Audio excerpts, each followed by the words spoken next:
Hey everyone, I am sitting here again at the Young America's Foundation Regional Conference in Atlanta, Georgia with a very special guest. As always, if you want exclusive early access to interviews just like this one, you can join us on the Liz Wheeler Show community on Locals. That is, of course, intuitively, lizwheelershow.com/locals. With me now is radio host and author Erick Erickson.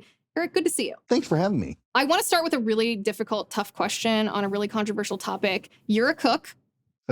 I'm vegan. Really? What do you cook for me if I come to your house? Oh gosh, boy, I've struggled with that because I've actually got more friends now who are vegans. It's very difficult. I make a great homemade Caesar salad. Ooh. And I also make homemade pasta with homemade pasta sauces that I find common ground on my vegan friends without doing eggs in the pasta. I'm actually like salivating a little bit. So you want to just kick this interview and go cook for me right now? And then, I actually make a really great grilled asparagus with a vinaigrette. Ooh. Yeah. The only thing that might beat that is the Brussels sprouts with the blackened. Okay, I got to be honest. You wouldn't want my Brussels sprouts because I wrap them in bacon. I mean, I would want them. Yeah. But would I eat them? I don't know. I don't know. Bacon would be the one thing that might tempt me. I rolled them in brown sugar and honey and put them in a smoker, and they turned out really good. Oh my gosh.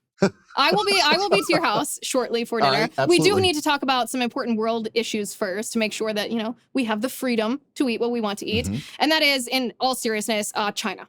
I want to talk about China because China is watching the world right now. They're watching the United States. They're watching Joe Biden, who I believe is compromised by China through his son, through his business dealings. They're watching how Joe Biden is handling Russia and Ukraine and Iran and North Korea. And China has an ambition to be the world's superpower. Is it too late to turn them back? How do we stop them? I actually don't think it is too late. And I'm actually have bought into the theory that China is actually on decline. They're not on the upswing. And the reason I say that is because every communist regime that's ever existed, people become too scared to tell the truth. So we've seen this in China. For example, last year, it did not get a lot of media coverage, but China unveiled its largest nuclear aircraft carrier ever year, and it promptly caught on fire. It had all sorts of problems. The Chinese high-speed bridge to Tibet collapsed. The Chinese dam that they built on the Yellow River got cracks in it. This doesn't suggest they're a growing superpower. It suggests that President Xi is looking outward to get the Chinese people to focus somewhere else other than on their own problems. That makes them actually more dangerous than if they were ascended, because he's got to do something as opposed to if they were ascended. Right? It is. Yeah. And unfortunately, he's being funded by Americans. I mean, so much American corporate dollars flow into China. American entertainment flows into China, and he benefits from it. Now, we benefit in the form of cheaper prices, but at some point, we do have to start asking ourselves the moral question of, do we want to keep buying cheap products knowing we're funding concentration camps and an entity that wants to take over the world? Yeah, and you and I just talked about this briefly as we were getting mic'd up here, which is sometimes where the most interesting conversations happen. We talked about the different entities in the United States, whether this is politicians, whether it's former politicians who still have connections in the government, whether it's Wall Street, whether it's colleges, whether it's sports, whether it's corporations who have sold their souls to China. I mean, this is not just a talking point. This is the reality of the thing. And my problem here when I'm analyzing this situation is that there's not going to be a natural market force necessarily that balances this out, right? There's not going to be a moment when you and I as individual consumers say, listen, we're not going to buy your products because they were made by slave labor in China. And these corporations take responsibility for that and say, okay, we're going to listen to our consumer and we're going to adjust our behavior accordingly. I don't see that happening because in a binary choice, the Chinese market is bigger than the American market for profit for these corporations. So if we give them that choice, what's going to stop them from choosing China? Oh, nothing is going to stop them. In fact, you see Apple continuing to engage in the Chinese market as best they can, and other companies. And, perversely, one of the things that happens is China allows Chinese companies to steal our intellectual property, including Apple's, and deploy it to their own devices. So ultimately, the longer they stay in China, the worse it becomes for them. But companies look at the bottom line, and right now the bottom line is good. There's no incentive. Unless Congress acts to provide tax incentives or other financial incentives for American companies to start looking elsewhere for their supply chain, whether it's Brazil, India, or somewhere else where we can still get reasonably priced goods without the massive price increases that would come from relocating them domestically, they're not going to change. Congress does have to get involved in this. It's beyond you and me saying, I'm going to opt out. They sell so many goods, not just here, but globally, that are made in China. They don't care what you and I do. No, and they don't, because otherwise I'd be all about a boycott Right. here. If we could make a difference here, just saying, I'm not going to use this product XYZ, that'd be great. People would be on board with that. It's not going to make a difference. That's why the NBA didn't cave Right. to the outrage. I mean, this was actually a bipartisan outrage when over Hong Kong. Mhm. And the NBA didn't cave because they'd prefer the Chinese market to us. What about legislation regarding the Chinese philosophy, I guess, or their strategy of military civilian fusion, meaning that their technology research isn't just reserved for the private sector. They also have military applications for it. And their businesses aren't just private businesses. They're also owned by the Chinese Right. Communist Party, which of course has military aspirations. What kind of legislation would be appropriate to address US investors being associated with companies that have an application in not just the civilian Chinese market, but the military market? This actually gets to a larger issue that involves American companies as well doing business with us. Apple, Palantir, Microsoft, Oracle, Amazon, they have woke social justice warriors in their companies, and Google as well, that don't want them to collaborate with the Pentagon, with American national security agencies.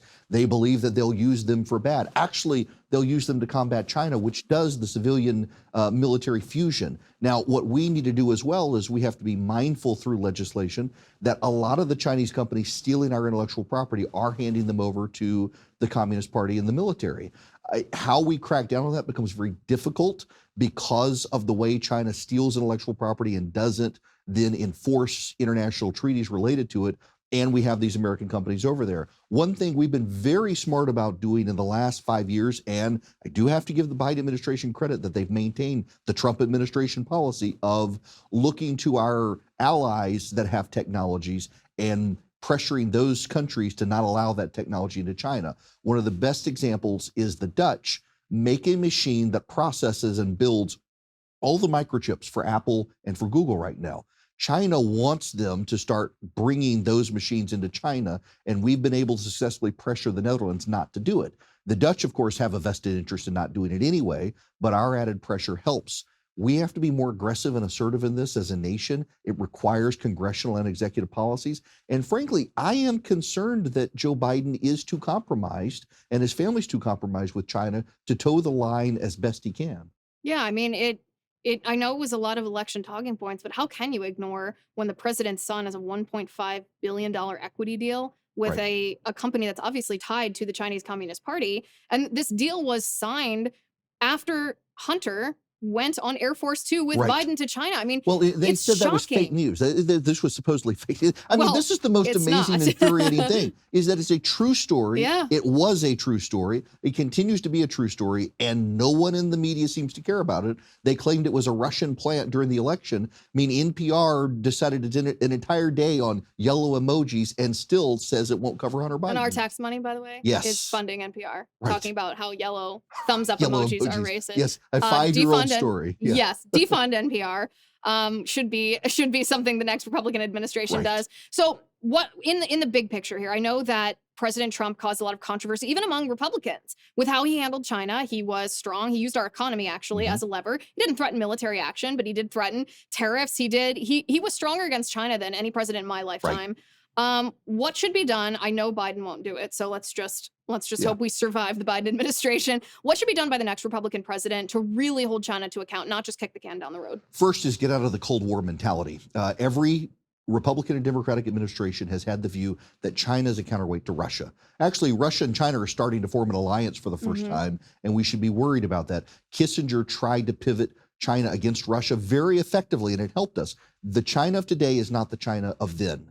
We need to realize China actually doesn't want to be a regional hegemon. China wants to be the world superpower, and we've got to realign our public policy against them in the same way we did against the Soviet Union. That also requires us actually spending some cash around the world in small countries where there are dictators and realizing we may not care for this dictatorship, but we'd rather them be on our side than China. Right now, China is dropping money into Equatorial Guinea, and as a result, they're going to get their first naval base on the Atlantic Ocean because of it. We used to do this, and then we decided we were too good for it. At Well, some we point, actually didn't decide we were too good for it. Well, I mean, Saudi Arabia.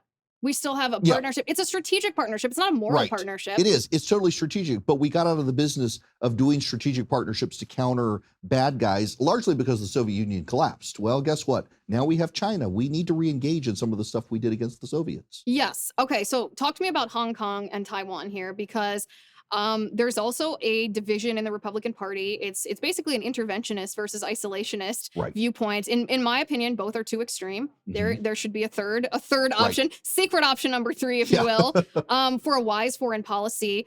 What would a wise foreign policy, keeping in mind that China wants to be the world superpower and that we cannot let them be, Mhm. what would wise foreign policy dictate regarding U.S. involvement in protecting Hong Kong or U.S. response if China invades Taiwan? You know, a lot of it is financial. That's where you can get China. No one wants to go to war to defend Taiwan. The problem is if China invades Taiwan and we don't respond, China is going to start stretching out. They're going to eventually go to Guam. We're in this weird situation where Vietnam wants to be an American ally because they're scared of China. The Philippines want back into the fold with us because they're scared of China. The North Koreans are already targeting Hawaii, the outer islands of Hawaii, the outer islands of Alaska. They're doing so with China's blessing. But, you know, we don't have to go to war. We can be very smart with financial sanctions. We can amplify what's going to happen with those financial sanctions. And we can go so far as to tell American companies that if Taiwan is invaded, you will not be able to import from China. And that'll shut down major American companies. They themselves, in turn, will turn to China and get China to stop. And China will actually listen to American dollars, even if they won't listen to us. Yeah, and that's the most important point, I think. The biggest takeaway of this is our economy is actually our strongest weapon. Right. It's still bigger than theirs. It is. It is. And they rely on us, just like we rely on China's economy for our affordable products, you will, our cheap products. They rely on us for almost everything. Right. And if we cut that off, then they actually will toe the line because they truly don't want to go to war with us. It's not an ideological, poisonous hatred the way that radical Islam is, where they hate us for who we are. They just need us out of the way so that they can be a superpower. Right. Which is something you have to think about. You have to consider that when you're analyzing it from a geopolitical sense. And the other issue is, you mentioned Saudi Arabia earlier. China imports a lot of its oil and natural gas from the Middle East, and those are our allies, not their allies. We can stop those supply chains as well. And we should. We should. We absolutely should. This is a fascinating conversation. We could probably talk about this for an hour, but I want some of that pasta. Absolutely. Erick Erickson, thank you for being on the show. Thanks for having me. All right. And as always, all of you can see interviews just like this, early access at lizwheelershow.com/locals. Thank you for listening. Thank you for watching. I'm Liz Wheeler. This is The Liz Wheeler Show.